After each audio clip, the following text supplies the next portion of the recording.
La siguiente presentación es por vía virtual, si no me equivoco. No sé si ya tenemos a la doctora Mariuxi conectada, excelente. La doctora Mariuxi Borja nos acompaña desde Cuenca, nos acompaña virtualmente como ya nos hemos acostumbrado y no acostumbrado y mal acostumbrado a las tecnologías virtuales.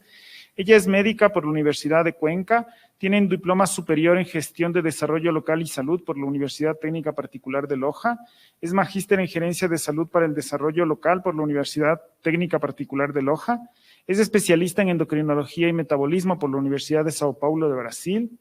Trabaja actualmente, trabajó como directora para el Ministerio de Salud Pública del Ecuador. Estuvo en el Hospital de Clínicas de la Universidad de Sao Paulo como médica residente de Clínica Médica y luego como médica residente de Endocrinología y Metabolismo.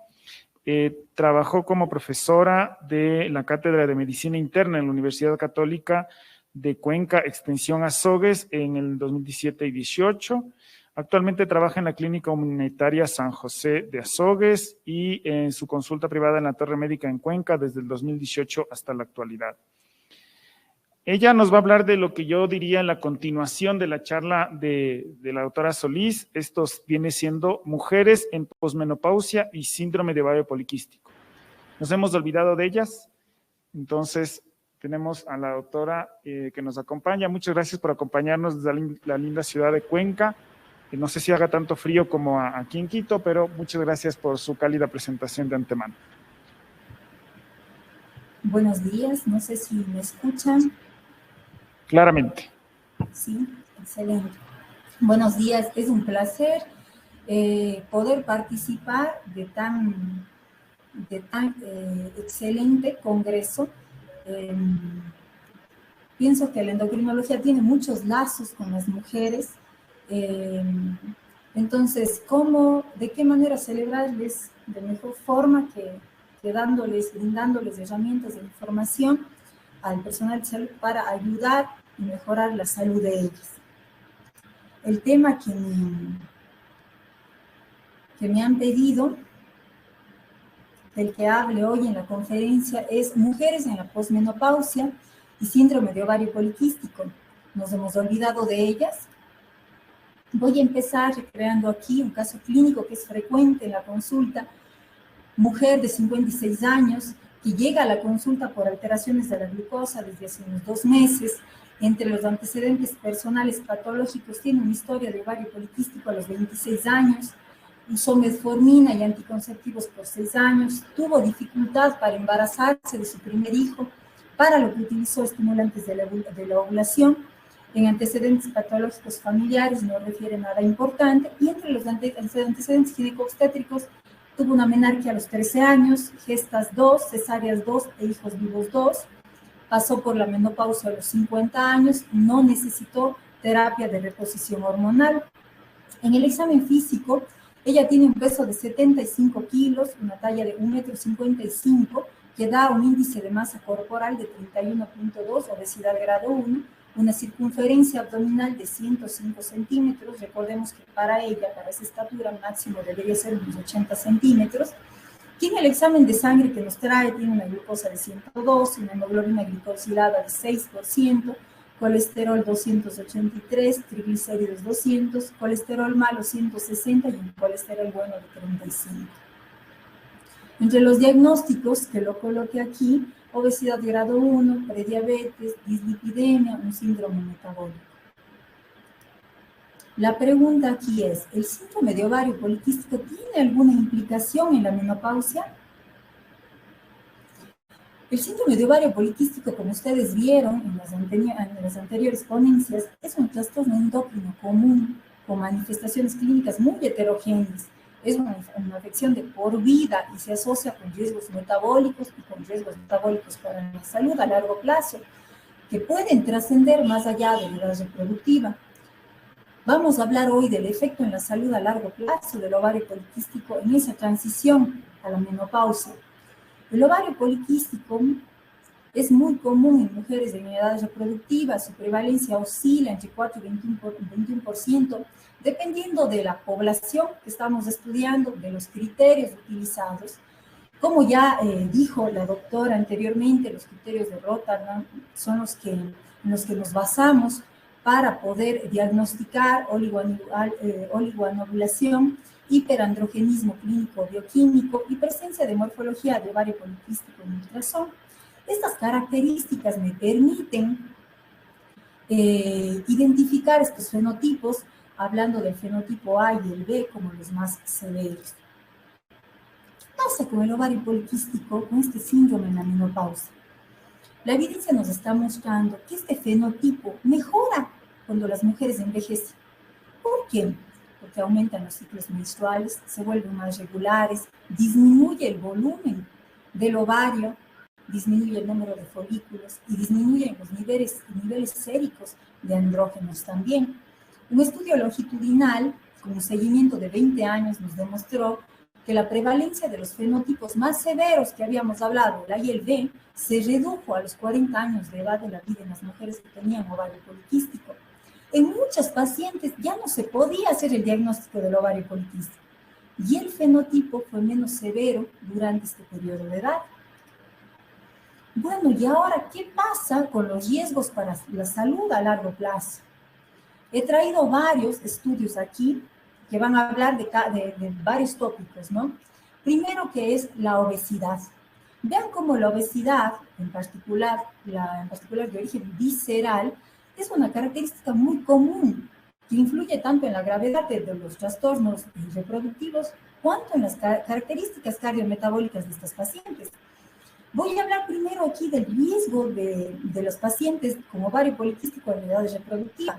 Un gran metaanálisis que incluye 35 estudios nos muestra la proporción de riesgo que es para obesidad de 2.8 veces mayor y con obesidad y de obesidad central de 1.7 veces mayor a los controles. El aumento del índice de masa corporal y los cambios, como vemos en la composición corporal, es decir, reducción de la masa muscular y aumento de la grasa corporal, es un hallazgo muy importante en las mujeres de la menopausia, por lo que suponemos que el riesgo en la menopausia puede ser peor. Pero les muestro estos artículos aquí. El primero, un estudio de seguimiento a los de 31 años con mujeres con un promedio de edad de 56 años. El 80% de estas mujeres fueron posmenopáusicas, unas con ovario poliquístico y otras son controles. Este grupo informa que el índice de masa y la relación cintura-cadera, autoinformadas por las pacientes, fueron significativamente mayores en el grupo con ovario poliquístico. El otro estudio de 21 años fue una pequeña corte de mujeres con ovario poliquístico de 61 a 79 años. No hubo diferencia en cuanto al índice de masa corporal y en la relación cintura-cadera. Y el estudio de Rotterdam, un estudio que es de corte prospectivo, que se basa en la población, incluye solo mujeres posmenopáusicas, pacientes con ovario poliquístico, tenía un índice de masa corporal y una relación cintura-cadera más altos en comparación con los controles de la misma. La mayoría de las pruebas, aunque no todas, nos indican que las mujeres con ovario poliquístico siguen siendo más obesas que los controles después de la menopausia. Vale la pena ver las limitaciones que tienen algunos de los estudios, porque se les ha dificultado medir la antropometría en las mujeres, eso es lo que refería, y esas son las limitaciones que tienen algunos estudios. El siguiente riesgo son las alteraciones de la glucosa y de la diabetes. Miren cómo la resistencia a la insulina es una característica intrínseca que tiene el ovario poliquístico. En consecuencia, las alteraciones de la glucosa son más frecuentes en mujeres con ovario poliquístico. Hablando del riesgo en la edad reproductiva, un metaanálisis nos habló sobre 40 estudios donde las mujeres con ovario poliquístico, mujeres de unos 30 años aproximadamente de promedio, tenían un riesgo aproximadamente 3 veces mayor de intolerancia a la glucosa y de diabetes mellitus tipo 2. Por lo tanto, en la menopausia se asocia también la menopausia con mayor resistencia a la insulina, con una propensión mayor a desarrollar intolerancia a la glucosa y la diabetes tipo 2. Aquí les muestro algunos estudios que nos hablan sobre el riesgo en esta transición. 4 estudios, el estudio de Smith, que es un seguimiento de 21 años, donde ellos nos dicen, sí, hubo un aumento estadísticamente significativo en la prevalencia de diabetes tipo 2 en las mujeres con ovario poliquístico. Fue encontrado eso en la evaluación inicial, pero esto había desaparecido al final de la menopausia. Mers y sus colaboradores también hacen un estudio de seguimiento en 25 mujeres con 62 años y no encuentran una diferencia significativa en la prevalencia de diabetes. El estudio de Wild nos muestra que las tasas de prevalencia de diabetes mellitus tipo 2 ajustadas para el índice de masa corporal tampoco fueron significativamente diferentes entre las mujeres con ovario poliquístico y los controles, en un promedio de seguimiento de 31 años. Y por último, el estudio de Rotterdam nos informa que en comparación con los controles de la misma edad, una tasa más alta de diabetes tipo 2 en las mujeres posmenopáusicas con ovario poliquístico, vean, la tasa es de 18.9% frente a un 7%. Sin embargo, la tasa de diabetes no fue ajustada para índice de masa corporal y también relación cintura-cadera. Por lo tanto, la mayoría de los datos disponibles, aunque limitados, no indican un aumento sustancial de este riesgo de diabetes en mujeres posmenopáusicas con ovario poliquístico. Otro riesgo es la dislipidemia. La dislipidemia heterogénica, como ustedes saben, un colesterol HDL bajo, triglicéridos elevados y partículas de LDL más pequeñas. Esta dislipidemia es altamente prevalente en mujeres con ovario poliquístico en edad reproductiva y se encuentra hasta en el 70% de las pacientes con ovario poliquístico. ¿Qué pasa en la menopausia? El único estudio que tenemos aquí es el estudio de Rotterdam, en el que se observaron niveles más bajos de colesterol HDL y más altos de triglicéridos entre mujeres posmenopáusicas con ovario poliquístico. En resumen, se necesitan más datos para poder determinar el riesgo de dislipidemia en las mujeres con ovario poliquístico durante y después de la menopausia. Ahora vamos a hablar de hipertensión arterial. Los hallazgos inconsistentes son muy inconsistentes entre los estudios de prevalencia de hipertensión en estas mujeres. Hay un metaanálisis que incluyó 30 estudios e informó que la prevalencia de hipertensión fue mayor en las pacientes con ovario poliquístico, comparados con la población de control. Pero cuando ellos hicieron el análisis de los subgrupos por edad, se vio que el riesgo relativo combinado de presión alta fue mayor en ovario poliquístico en edad reproductiva y no se observó una diferencia significativa para el grupo de menopausia. La evidencia disponible nos indica que el mayor riesgo de hipertensión en mujeres con ovario poliquístico durante los años reproductivos mejora con el envejecimiento. El síndrome metabólico, la resistencia, al jugar un papel fundamental en esta patogenia del síndrome metabólico, como ustedes saben, obesidad abdominal, hipertensión, colesterol HDL bajo, concentración elevada de triglicéridos, aumentos de la glucosa. Al hablar de este riesgo en edad reproductiva, un metaanálisis nos muestra que la prevalencia del síndrome metabólico era 3 veces mayor en las mujeres con ovario poliquístico en edad reproductiva en comparación con los controles. Ustedes saben que la menopausia aumenta la incidencia del síndrome metabólico en las mujeres mayores. ¿Qué pasa en estas mujeres con ovario poliquístico? El estudio de Meun y sus colaboradores nos indica que la prevalencia no fue significativa diferente entre mujeres con ovario poliquístico y controles a los 50 años. El estudio de Swan también nos dice, él fue un cohorte de 12 años, informaron que la incidencia ajustada por índice de masa de síndrome metabólico no fue mayor en estas mujeres. En consecuencia, datos limitados disponibles no sugieren riesgo de síndrome metabólico en las mujeres con ovario poliquístico en la transición a la menopausia. La enfermedad cardiovascular, vean la alta prevalencia de factores de riesgo cardiometabólico que tienen las mujeres con ovario poliquístico. Supondría una asociación con enfermedad cardiovascular. ¿Qué tienen en común la menopausia y el ovario poliquístico? Miren, los estrógenos se reducen, los andrógenos aumentan. Esto causa una mayor adiposidad visceral, resistencia a la insulina, hiperandrogenismo, alteración de la fibrinolisis, produciendo una disfunción metabólica, estrés oxidativo, bajo grado, una inflamación de bajo grado crónica, que podría causar una disfunción endotelial. ¿Será que esto causa aterosclerosis y una enfermedad cardiovascular?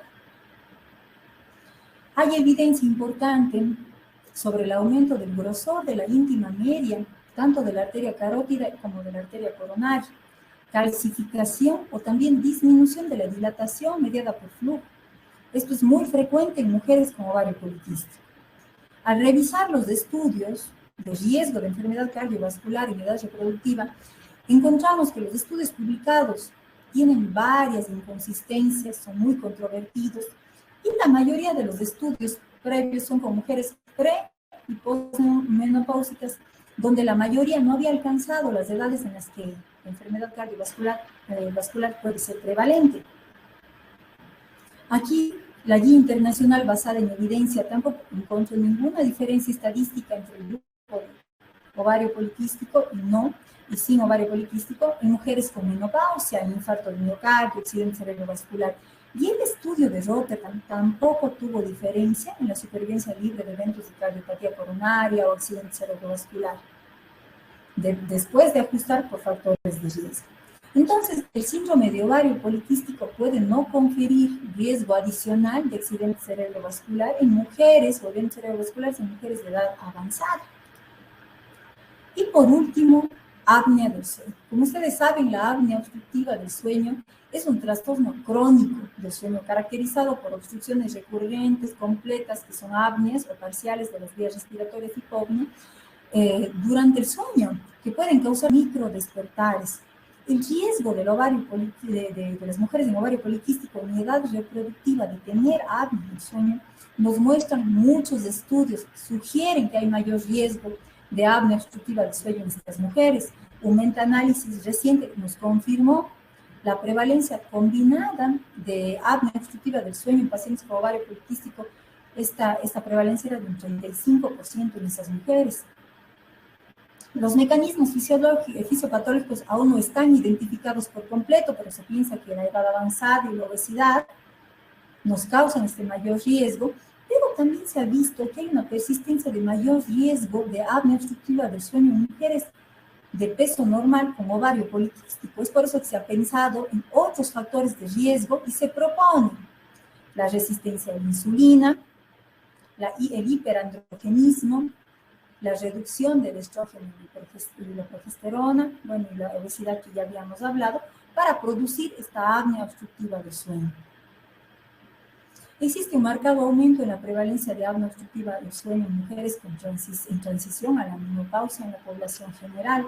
Sin embargo, en las mujeres que tuvieron ovario poliquístico, actualmente no hay estudios que nos evalúen la presencia de apnea obstructiva del sueño en la perimenopausia y en la posmenopausia.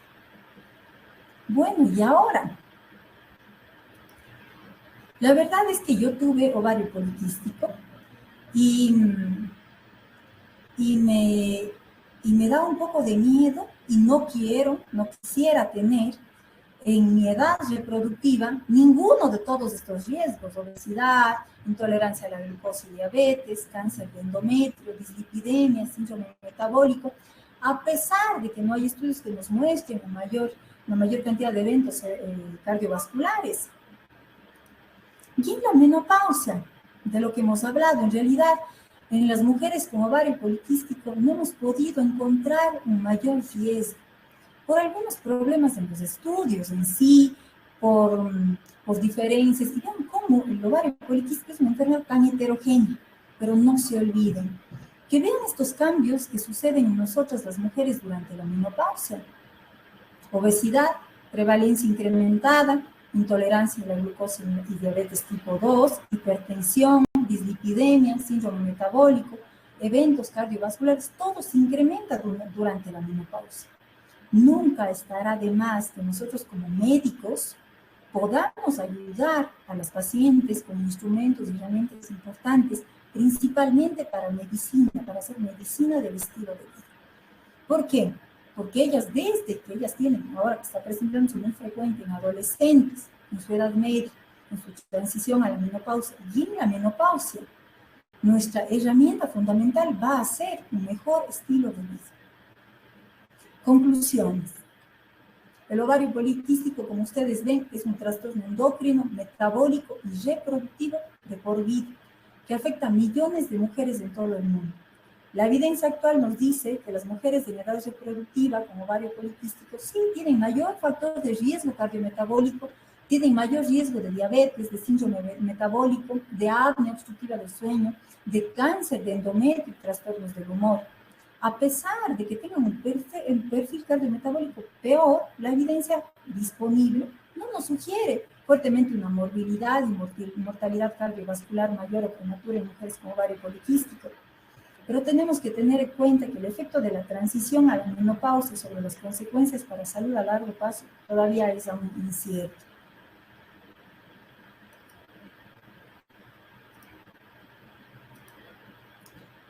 Esa sería toda mi exposición. Para cualquier duda, estoy en este email, me pueden escribir. Muchísimas gracias.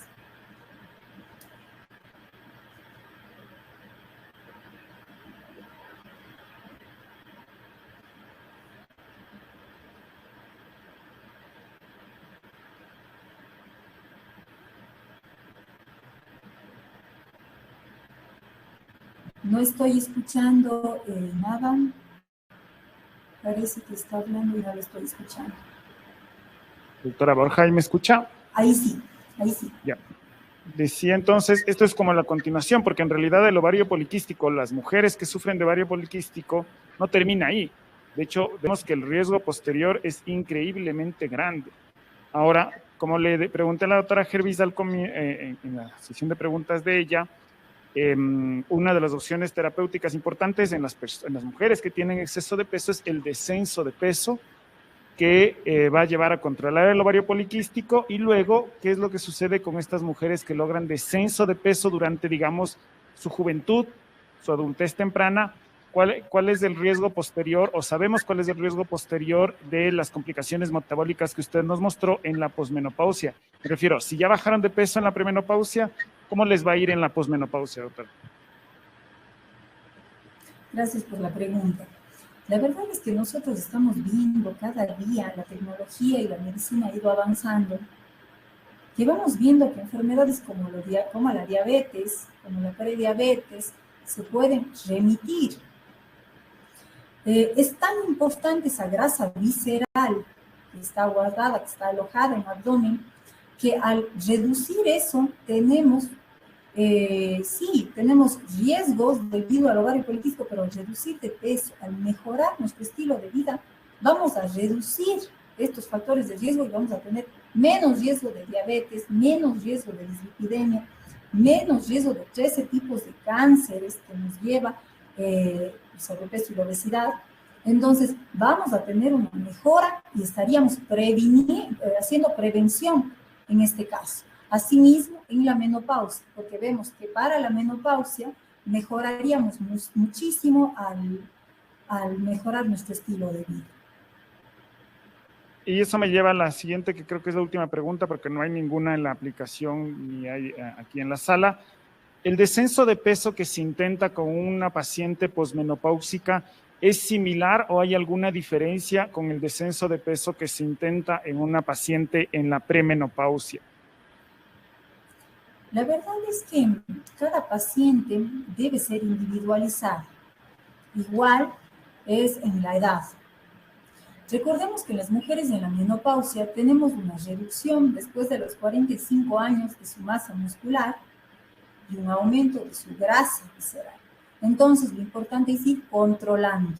Nosotros no vamos a querer la misma pérdida de peso en una mujer en la menopausia que en una mujer en edad reproductiva.